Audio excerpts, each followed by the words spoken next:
നമസ്കാരം. മൂന്ന് തന്ത്രവും പാളിയ സ്ഥിതിക്ക് ട്രംപിന് പുട്ടിനു മുന്നിൽ മുട്ടുമടക്കാതെ തരമില്ല. പറഞ്ഞു വരുന്നത്, റഷ്യ ഉക്രൈൻ യുദ്ധം അവസാനിപ്പിക്കാനായി അമേരിക്കൻ പ്രസിഡന്റ് ഡൊണാൾഡ് ട്രംപ് മുന്നോട്ട് വെച്ച പരിഷ്കരിച്ച സമാധാന നിർദ്ദേശത്തിന് ഉക്രൈൻ പ്രസിഡന്റ് വ്ളാഡിമിർ സെലൻസ്കി അംഗീകാരം നൽകിയെങ്കിലും മേഖലയിലെ സമാധാന പ്രതീക്ഷകൾ ഇപ്പോഴും ഉത്തരം കിട്ടാത്ത ചോദ്യമായി അവശേഷിക്കുകയാണ്. 4 വർഷത്തോളമായി തുടരുന്ന രക്തരൂക്ഷിതമായ ഈ പോരാട്ടം ഉടൻ അവസാനിക്കാനുള്ള സാധ്യതകൾ മങ്ങുന്ന സൂചനകളാണ് വ്യക്തമാകുന്നത്.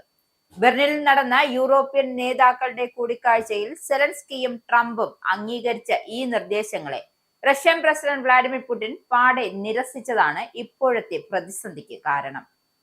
നയതന്ത്രത്തിലൂടെയോ അല്ലെങ്കിൽ സൈനിക നടപടിയിലൂടെയോ ഉക്രൈൻ താൻ ലക്ഷ്യമിട്ട കാര്യങ്ങൾ നേടിയെടുക്കുമെന്ന് ആവർത്തിച്ച പുടിൻ യൂറോപ്യൻ നേതാക്കളെ പരിഹാസ രൂപേണ വിമർശിക്കുകയും ചെയ്തു.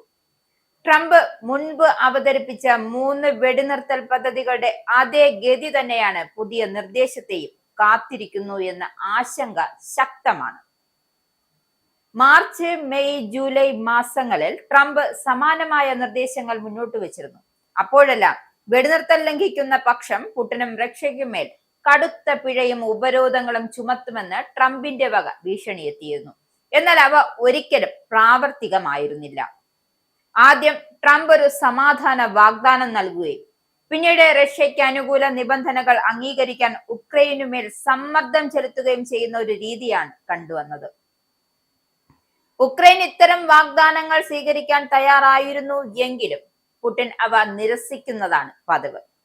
പുടിൻ ആക്രമണം കടുപ്പിക്കുമ്പോൾ ട്രംപ് ഞെട്ടൽ പ്രകടിപ്പിക്കുമെങ്കിലും അവസാനം പുടിന്റെ നിബന്ധനകൾക്ക് വഴങ്ങുന്നതാണ് ഇതുവരെയുള്ള ഒരു ചരിത്രം. കരിങ്കടലിലെ സുരക്ഷയ്ക്കും ഊർജ അടിസ്ഥാന സൗകര്യങ്ങളുടെ സംരക്ഷണത്തിനുമായി മാർച്ചിൽ പ്രഖ്യാപിച്ച 30 ദിവസത്തെ വെടിനിർത്തൽ കരാർ ഇത്തരത്തിൽ പരാജയപ്പെട്ട ഒന്നായിരുന്നു.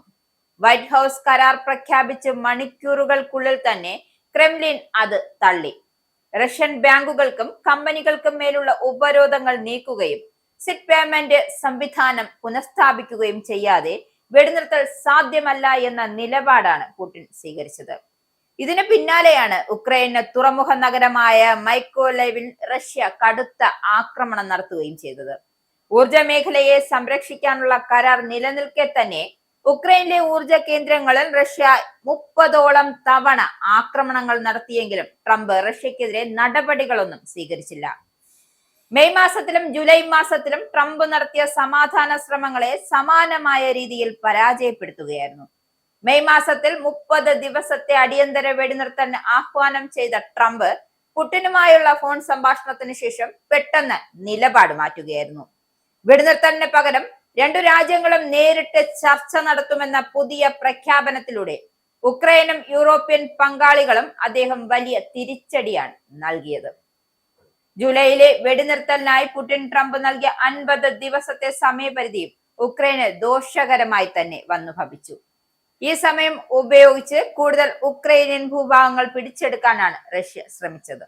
എന്തായാലും വരും ദിവസങ്ങളിലെ സമാധാന ശ്രമം എന്താകുമെന്ന് കാത്തിരുന്നു തന്നെ കാണാം.